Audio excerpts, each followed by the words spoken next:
Yeah, I want to go over something removing crimps into primer pockets of military ammo.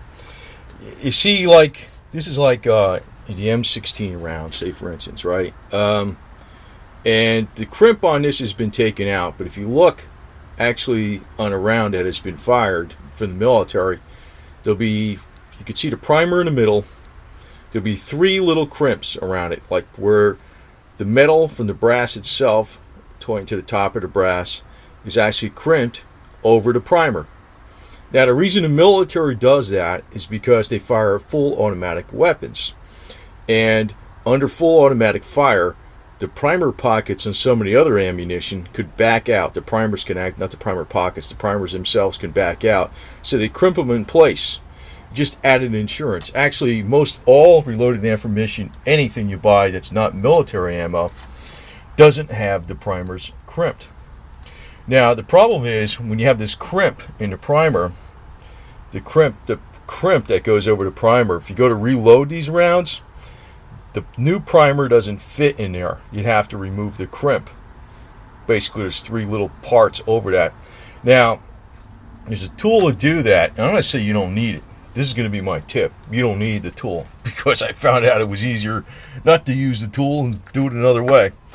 What you normally have is this tool. Basically, it's a little thing like a little nub, whatever you want to call it, that fits into where the primer would be, after you remove the primer. Then it has this over it. See if I'm holding this right. I should probably install it. Let me hold on. I'll install it so you can see what I'm talking about.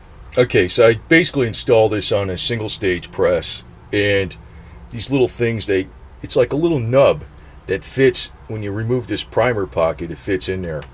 Now it has a cover that goes over it because you just want to open up where the crimps are so you can put a new primer in it. That's all you're doing. Now, I don't like this tool, to tell you the truth. It's not bad. I mean, it works and crap, and you have the top part of it, and it's basically, there's a little ram that for basically the large primers and little primers that meets up on the bottom. So like this ram itself goes,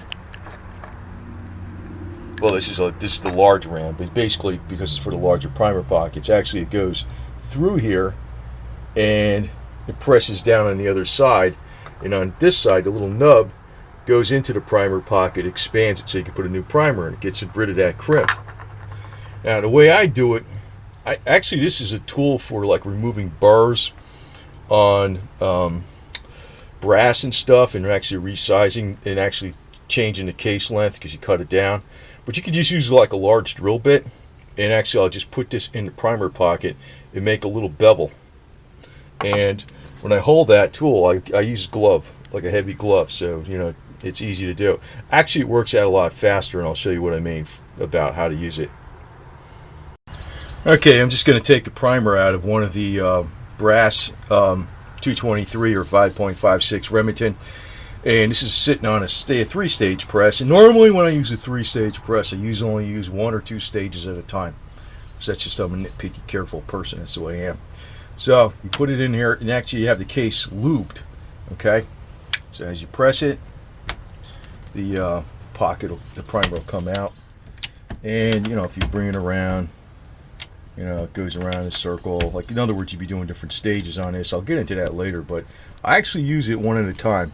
Then it gets to the final stage, it hits this little bar down here, and it goes, and it's out. The idea is actually do it like cookie cutters, but I don't do it that way, to tell you the truth. But so the primer pocket's out. So the next thing, I'll show you how to use this little tool here. And you don't need to buy the tool. You just buy a big drill bit. You just make a little bevel in there. Just don't go too deep, and that's it. That's it. Now the thing is, with military brass, it's cheap. Also, you have to put this out here because military brass is very cheap. Since you got tens of millions of rounds fired by the armed forces of the United States every year, there's like gazillion tons of brass out there, and they resell it to the public. And I actually read stories about, I don't know, see, it's Obama or somebody in the army or somebody, I don't know who the hell it is. They're destroying the brass instead of using the money of the proceeds to go back into the government. Like, in other words, they can resell it to the public as used. And they're actually, I heard they're destroying the brass in a lot of cases. But anyway, if you can get a hold of this stuff, the military brass that's been fired once is a lot cheaper than buying brand new brass. So this is another reloading tip that's cheap. That's why you want to bother doing this, taking out the military crimps. Like I said, this camphor tool is a hell of a lot easier than using a swagger tool. In other words, just use a big drill bit. That's all you need. Actually, what it is, it's a brass sizing tool. It takes out burrs and stuff, lengthens the case. But like I'll do is I'll basically hold that, and you can use a drill bit and make like a bevel.